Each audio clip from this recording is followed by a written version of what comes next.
Welcome back to the show. I am Kim Foster, and I'm an MD turned coach, a business mentor for my fellow health and wellness coaches, and also the founder of the Wellness Coach Academy. So I want to ask you, are you afraid of making mistakes? Are you afraid of taking risks because you're worried that you might do it wrong or mess it up or lose money or be embarrassed? Or whatever other terrible consequence that you think might happen as a result of making a mistake. In today's episode, we're going to flip mistakes on their head, and we're going to talk about why mistakes aren't something to be feared, but to be welcomed. And as my guest will tell you, mistakes are required for building a business. She talks about how to take your mistakes and turn them into successes. In fact, she shares a story about some big mistakes that she made in her business and what she learned, and why she knows that those mistakes were absolutely necessary for the success that she now has. So I won't give you any spoilers about her story. I'll let you tell her yourself. But I do want to give you just a little bit of background before we jump into our conversation. So my guest today is Steph Tuss, and Steph is the CEO of multimillion-dollar global consulting company Life Is Now Inc. with David Neagle. And she is a frequent stand-in co-host for Business Daily News' top-ranked podcast, The Successful Mind. Now, the first business that Steph started was when she was a holistic nutritionist. And as she was building that business, she hired David Neagle and his team at Life Now Inc. just to help her grow her business.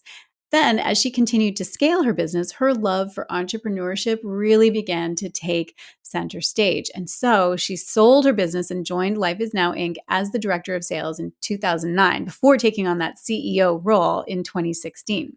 So in her 6 years at the helm of this company, Steph has become the primary driver behind all of Life Is Now's marketing and business development and brilliant team culture. I'm super excited to share this interview with you because I had a fantastic conversation with Steph, and I think that you are going to love it. So let's dive in.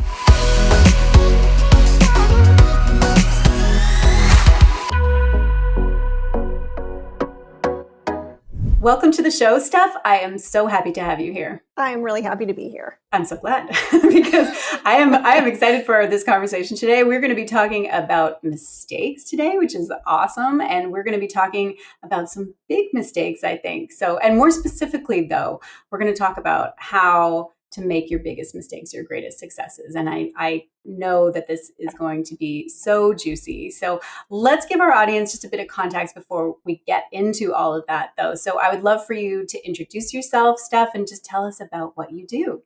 So I am Steph Tuss. I am CEO for Life Is Now. We are a business consulting company that helps small business owners of any kind of business build and scale. So we work with business owners who have built their business to a certain level and have found themselves really stuck. But my origin story is back in health and wellness. Actually, my origin story is back in teaching. I started as an elementary school teacher, gave birth to my first born, Bailey, a little girl who was born incredibly sick. And that's really how I got into health and wellness, because doctors couldn't help me. They didn't know what was wrong, basically told me this was just how she was going to be. And through a series of crazy events, I stumbled upon someone who knew something about nutrition. And at the time, my daughter is now 21, which seems crazy to say. She's now 21, but 21 years ago, health and wellness really wasn't mentioned all that much. It was kind of in its infancy. Yeah. And I stumbled upon a person who happened to know something about nutrition. And it turned out that all of her symptoms were because of food sensitivities. And I was nursing, so everything that I was eating was causing her tremendous distress. So when I changed my diet, all of her symptoms cleared up. And for me, that was a really big wake-up call, because all of my life, I was taught to look at doctors in traditional medicine as the authority, right? Like, you do what your doctor tells you, they have all the answers. And this was the first time in my life where I wasn't willing to accept those answers. So I went on this journey of figuring out what was wrong with this little baby that I was crying all the time and wouldn't sleep and didn't have dirty diapers. And doctors wanted to do invasive surgery, and it turned out to be something as simple as food sensitivities. Yeah. Which then caused me as a teacher to say, wow, this is way more important to teach than teaching fifth graders about earth science.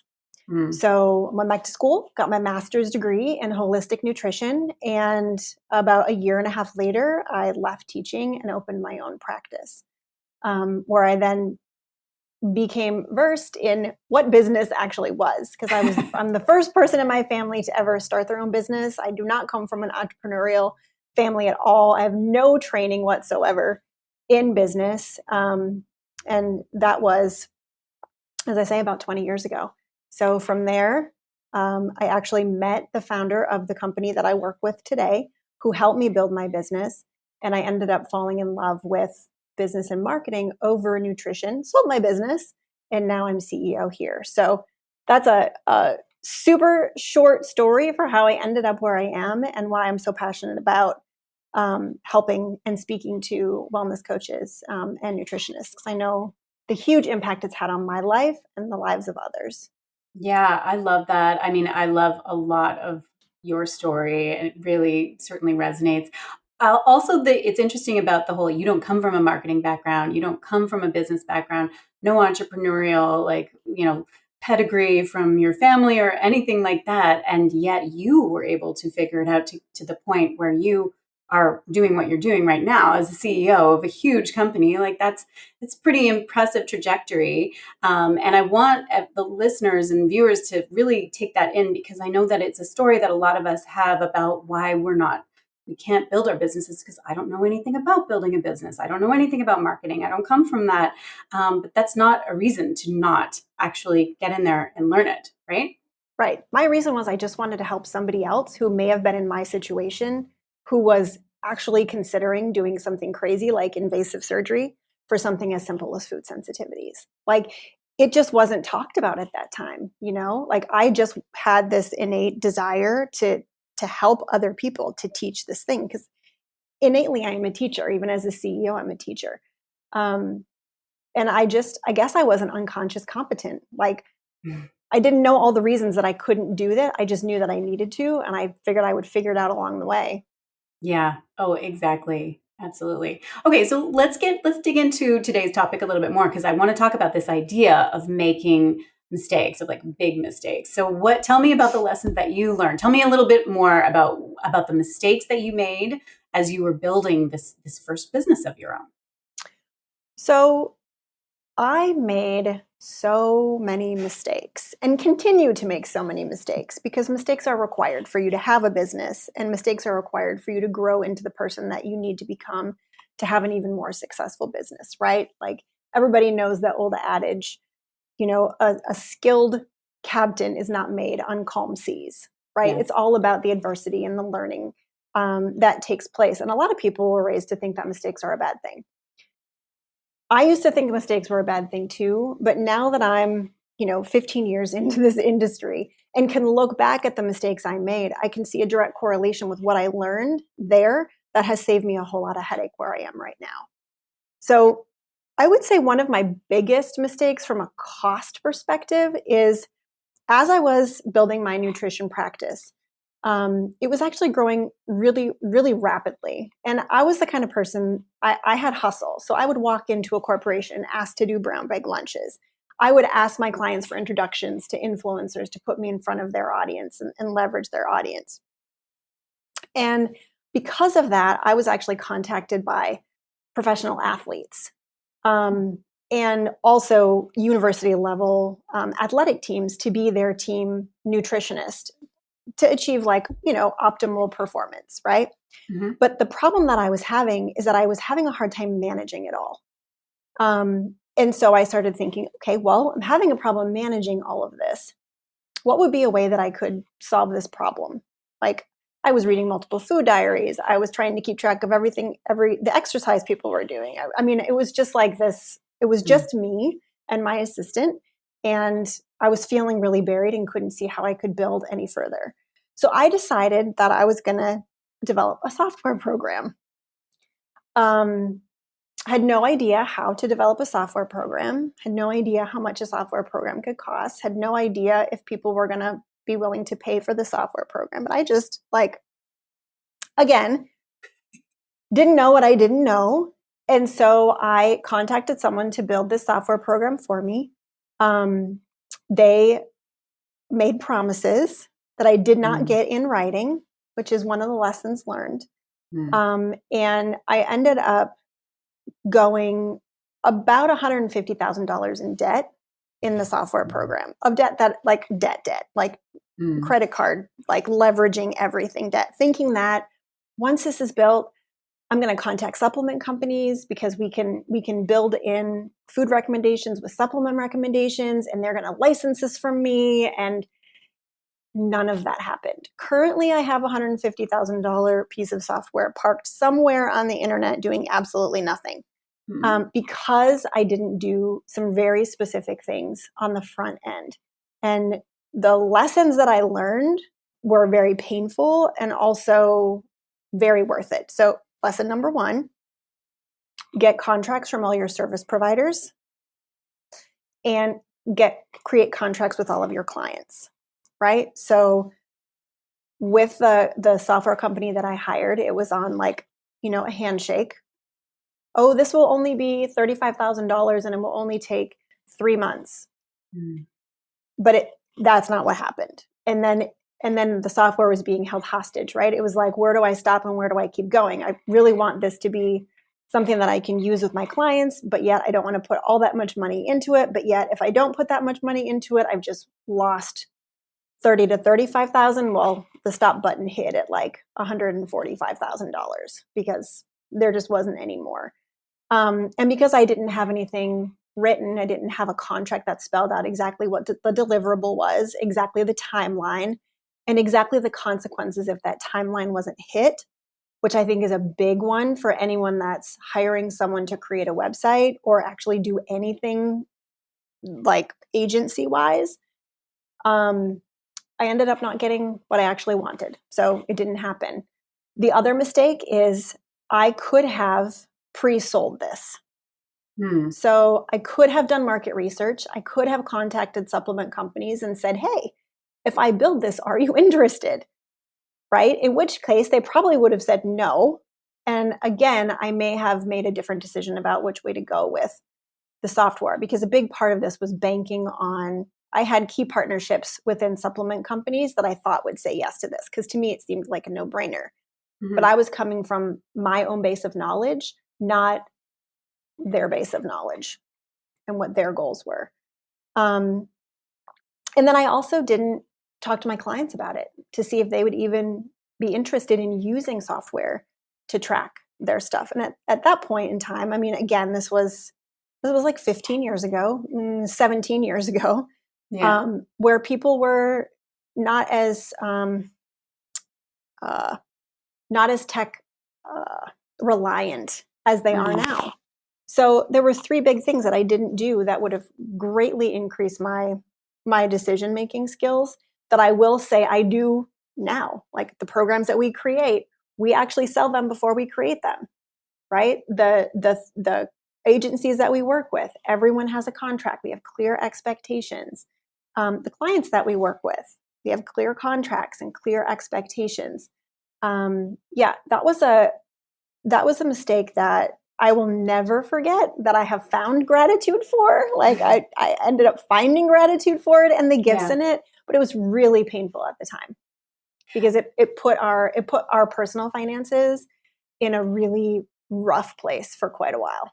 Yeah, I can imagine. I mean, I just want to say, I want to thank you for your vulnerability in sharing, because that, I'm sure, well, as you said, it is a painful thing to say. And it's hard to, some of us, I mean, we're conditioned to not want to, show that we have, whether we're not perfect, right? Because it's all, this veneer of having everything all, perfectly figured out. So I really love that you're able to just be so open about those big, costly, and embarrassing, all of those kinds of things, all the things that we're all deeply afraid of. It happened. But I think what's so important about that too is how, like, those mistakes happened to you. You can talk about them now. And what you said is that you learned from them. It didn't, end your business trajectory and your career. In fact, it probably made it even more successful because you had now some, battle scars, and you had some new insight into that you could bring into the next level. And I think that so many people are terrified of making a mistake. What if I make a mistake? Like, as though that would mean, well, then you'd clearly have to walk away from business forever and never show your face in an entrepreneurial space again. That's just simply not true. Right. We are actually conditioned to give mistakes meaning, right? So we have been conditioned to make mistakes mean that we're not smart enough, that we're not good enough, that there's something inherently wrong with us, that we should be ashamed, that we should never do those things again. And that's a completely inappropriate understanding of mistake. When you're in business, mistakes are required. Mm-hmm. Like, you have to make mistakes, because if you're not making mistakes, then that means that you're not taking risks. You're not doing things outside of what you know, and you can't grow without doing things outside of what you know. You can't grow without taking risks, right? Yeah. So I think, part of this especially is, being a small business owner, you really gotta, you have to heal your relationship with mistakes and realize that a mistake doesn't mean anything about you. A mistake is just kind of a breadcrumb that leads you to where it is that you want to go. Yeah, I agree with you 100%, but it is really tough for us to undo all of that programming. And I think, it's so interesting that you were a teacher in your original, career, because I'm sure that so much of this comes back to, I think a lot of early childhood stuff too, but in our entire school system, because I have two boys now, 17 and 12, and they are going through the school system. And for me, it's absolutely incredible how much the school system is set up to make mistakes be a bad thing that you need to avoid. And I almost sometimes I'm like, why are you even being graded on this like the first time around? You should be graded on so many other things whether than you get the answer right right out of the gates. It should be like, did you take a risk? Did you try things? How is this, raising some questions in your mind? Those are the things that are important in the school system, not the end result, but it's incredible to me as I can see from a totally different perspective. I'm looking at how the school system is set up is that mistakes are not welcome. You get punished if you make like a behavioral mistake. You get, downgraded if you make an academic mistake. Talk to me about that as your experience as a teacher. How does that come into things? So you're humiliated if you make a mistake, right? You get called to the whiteboard, or you get called to the smart board to complete an equation, and you get it wrong, and it's humiliating, like publicly. And that forms a memory that it's so painful that you carry on with you into your adult life. Oh, I could talk about the education system for a really long time. But you're talking to a teacher. So my husband and I were both teachers. We met teaching across the hall from each other. That's too cute. And after we left teaching and I went into business for myself, we ended up homeschooling. So we actually pulled our kids from traditional school, and I was traveling a lot at the time. And I didn't want to travel without them. So we decided that we were going to homeschool. I did not do their schooling, and neither did my husband. We hired a teacher and worked with an online school to make sure that they hit all the accreditation was taken care of. But you are 100% correct. You have a red pen, and that your job as a teacher is to look at what's wrong and not actually teach that it's okay for you to be wrong, and it's okay for you to make a mistake, and it's important for you to take risks, and it's important for you to make those mistakes. It's the exact opposite that's being taught in schools. Because really, when public education was first developed, it was really about conformity. Oh, absolutely. It wasn't about individuality. It was about conformity. It was about sit still, listen, mind your P's and Q's, do what the teacher says, go through these things so that you conform, and you can then enter the workforce as an employee and continue to conform. But as society is changing, the school system's not. In most instances, the school system's not. Yeah, it's a travesty. It really is. We need to have a whole separate conversation about this, because it really, but I think it's really important for people who are listening and watching to know that you, unless you had a really different educational experience, than most, that is where so much of that is coming from. And really to undo all of that programming that mistakes are wrong, mistakes are something to be avoided at all costs, even if it means missing out on things, and really to understand, like, okay, that's why I'm so terrified of making a mistake. And does a mistake need to be the end of the world? Absolutely not. In fact, it's, like you say, required. If you're not making mistakes, you really are not trying to push the envelope enough, and you're not taking enough risks. So I think that's just so incredibly important. Yeah. I mean, I always think it's so funny that when you look at a small child learning to walk, right? How many times does that small child fall down? Exactly. And the parent doesn't like push them down and say, oh, just give up. You're never going to be able to walk, right? The parent's like, no, come on, you can do it. You can do it. Keep going. They celebrate the fall downs. They celebrate the mistakes. Yes. And then it all changes. And then Yeah. all of a sudden it's not okay to fall down.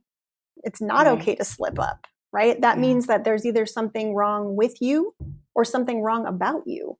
And it's just not true. Unfortunately, it's definite programming that needs to be reprogrammed.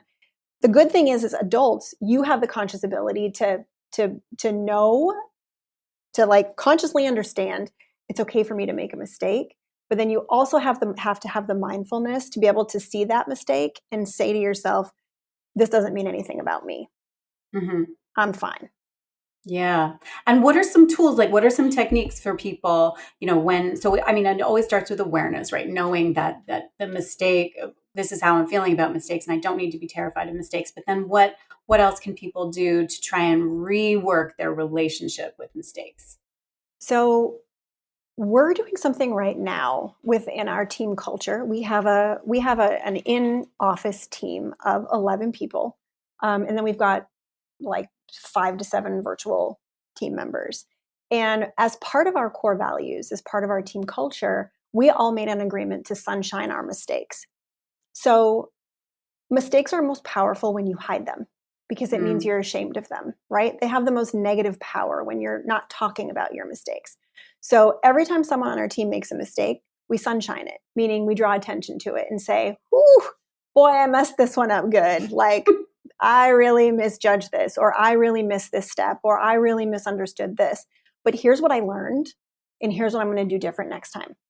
So each mistake comes with 3 parts. It's the admission, like, and almost in kind of like a humorous way, like, wow, I really screwed that one up. Like, whoo, right? Yeah. So it's not like, oh, I'm such a failure. I made such a mistake, right? It's like, wow, yeah. I did a good one that time, right? And then the second part is, and this is what I learned, and this is what I'm going to do different next time. Because the idea, especially within running a business, I mean, as a CEO, I want to make sure people feel safe I want to make sure they have that psychological safety of knowing that it's okay to make a mistake. But there also has to be a level of expectation and standard that a mistake should only be made once. Yeah. Because the idea is that you learn from it, and then you take that learning into what you're going to do next. If you hide your mistakes, you miss the opportunity to learn from the mistake. You miss the opportunity to really think like, wow, why did that happen? What did I miss? And what can I put in place next time to make sure this doesn't happen? I love that. That's so, I mean, first of all, the sunshining approach is so great to really neutralize that whole like shame and like the secrecy of, oh my God, I made this mistake. I can never let anyone know about this, which is, of course, just makes everything so much worse. So you just really just completely neutralize that shame piece by like, let's celebrate these.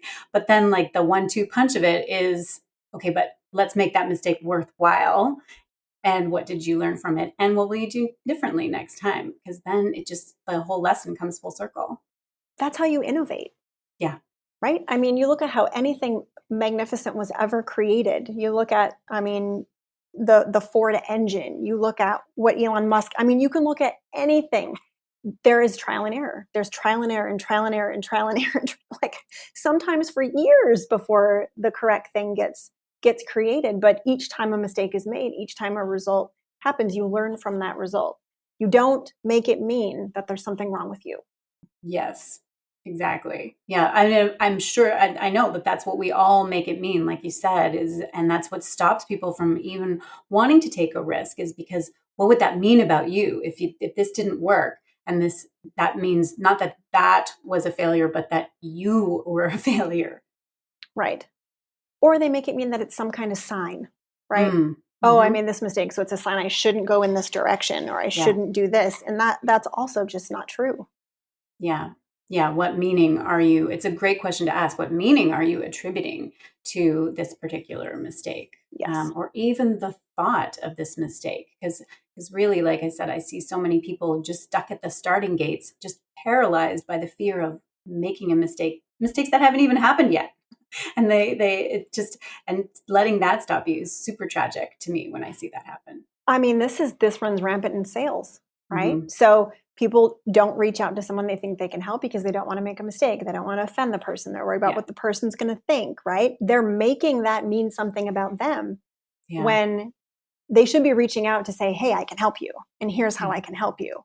But Mm-hmm. they get in their head about, well, if they say no, or if they hang up on me, or what if they think I just care about the sale, or I mean, all the trash that goes on in your mind about this.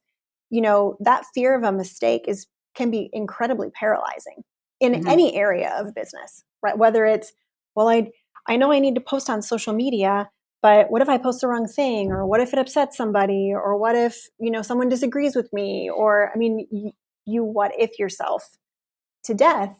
And really, what you should just be doing is doing it and getting a result, and then changing based on that result to then finally get the end result that you really want.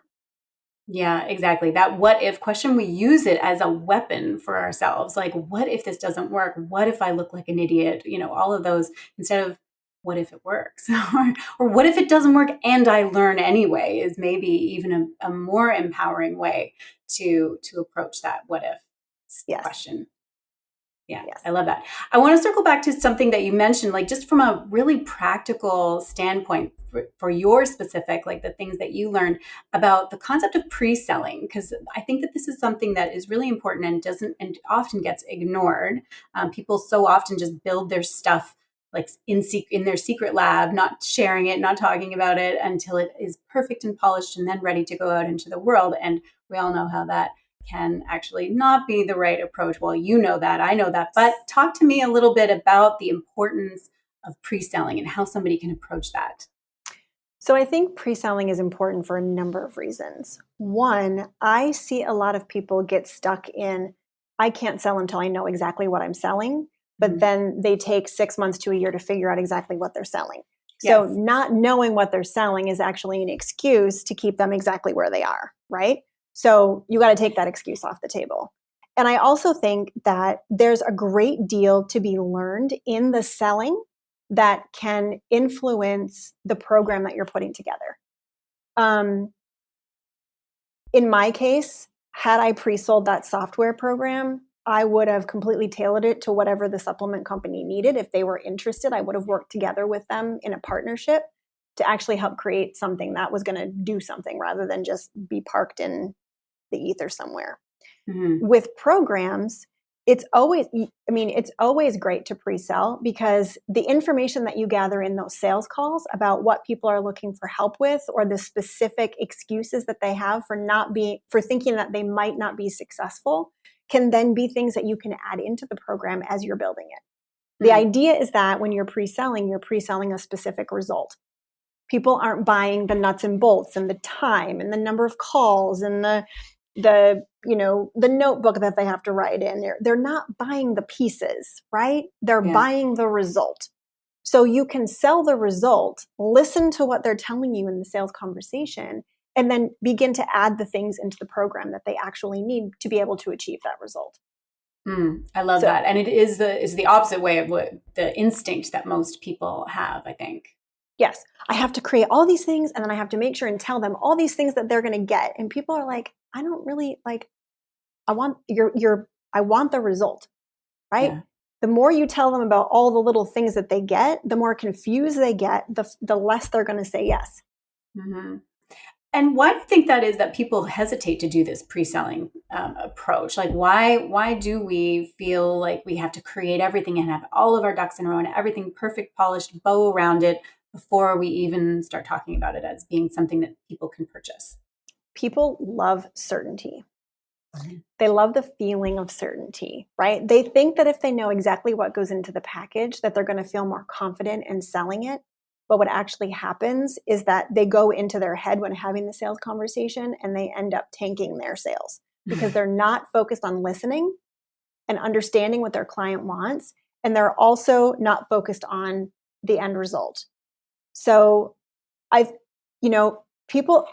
everyone's looking for certainty everywhere, especially now. I mean, we've never been in a more uncertain place. Well, right.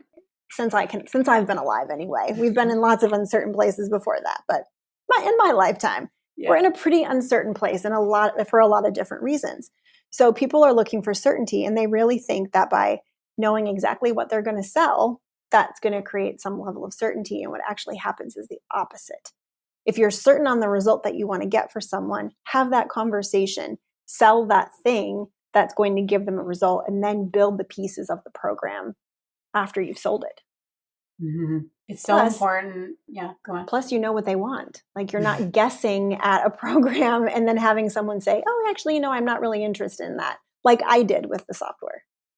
Yes. Yeah, exactly. And I mean, it can be scary to think, because what you said, sell it and then build it. And I think that that's maybe a piece where people get kind of scared. They're like, what if I can't build it? Or what if that is a hard thing for me to do? So let me give you a really specific example of how I did this when I was a nutritionist. So I knew that people needed to see results rather quickly. If let's say for a weight loss program, right? I knew that people were going to need to see results rather quickly, or they would go to something else, right? We're a red pill, blue pill society. They want immediate results. So I began to think about, okay, I'm going to sell a 2-week detox program, because I know if I just get like some of the crummy food out of their diet, they're going to experience at least a couple of pounds of weight loss, even if it's water, right? So I began selling a 2-week detox. I had no idea what it was going to include, right? I'm just like, I'm going to create this 2-week detox for you. And at the end of these 2 weeks, your joints are going to feel better. You're going to sleep better, and you're going to be down 2 to 5 pounds. We're going to get you heading in the right direction. Clean out your body. Like, let's just spring clean, fresh start. And people were like, yes, that's what I want. That's what I want. I didn't tell them what was in the program or what they were going to have to do, but I asked questions like, tell me, what are things that have stopped you in the past from sticking to something? Well, I haven't understood the food that I need. I wasn't sure where to get the stuff in the grocery store. I'm not a really good cook, so I don't understand, like, what does sauteed garlic mean? I get hungry and then I'll cave. So then I begin to think about, okay, they're telling me all the reasons they're not going to be successful in this. I'm going to create things that are going to build in support for those things. Perfect. So that caused me to create a full 2-week menu plan. It caused me to create a grocery list that went with the menu plan. It caused me to create videos showing them how to cook simply using like one pan and olive oil, right? So had I created that 2-week detox before, I never would have known to include those things. Yeah, true. And it's such a smarter way to approach things rather than just you guessing. Like, you might be right, or most likely you're not really, or you're just slightly off the mark of what people need. So just let them tell you what they need and then go and create it. It's a much smarter way to do things.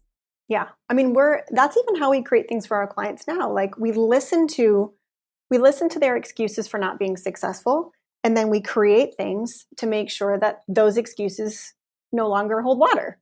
Right? Exactly. We create solutions to those problems. Yeah, and perfect. then their success rate increases. That's amazing. This has just been so great, Steph. You have just shared so many insights. I've really loved this conversation, and it's been such a pleasure talking to you. But we're going to wrap up. But before we go, I would just love for you to tell us, where can people go to learn more about you and your company and all of those kinds of things, and get in touch with you? So we have a podcast ourselves called the Successful Mind Podcast, and it's really all about your mindset as a business owner, not necessarily like specific strategies on building a business, but how to think like a business owner, because so many of us were born middle class or middle lower class with employee mindsets. And if you're going to grow a business, you've really got to upgrade your operating system to think like an entrepreneur. So we've got a podcast, the successfulmindpodcast.com. Where we release really great content to help support you in becoming the person that you need to be to have a successful business. And then we also post a ton on Instagram. and Facebook. And you can follow me on Instagram at Steph Tuss. That's it, at Steph Tuss. Perfect. Okay, I will link those things in the show notes for sure to make it nice and easy for people. And again, thank you so much. This has just been a real pleasure, Steph. It's been a ton of fun. Thank you. You guys, was that a great conversation or what? I loved everything that Steph had to share about what it looks like to make mistakes and what it looks like to turn those mistakes around to become your greatest successes. And how important it is not to make your mistakes mean anything about you, but to instead embrace them as a necessary part of your journey. What a powerful message, right? I would love to know your thoughts on this. Is there a mistake that you've made in your business or your life that you can now see in a different light? And perhaps even more importantly, are you letting your fear of making mistakes hold you back? And how are you going to start to turn that around? So let me know in the comments below this video. Or, of course, if you're listening to the audio of this episode, find me on Instagram and share your thoughts with me there. I would love to continue the conversation about this. Okay, that's a wrap for today. Have a wonderful week, and I will see you again very soon.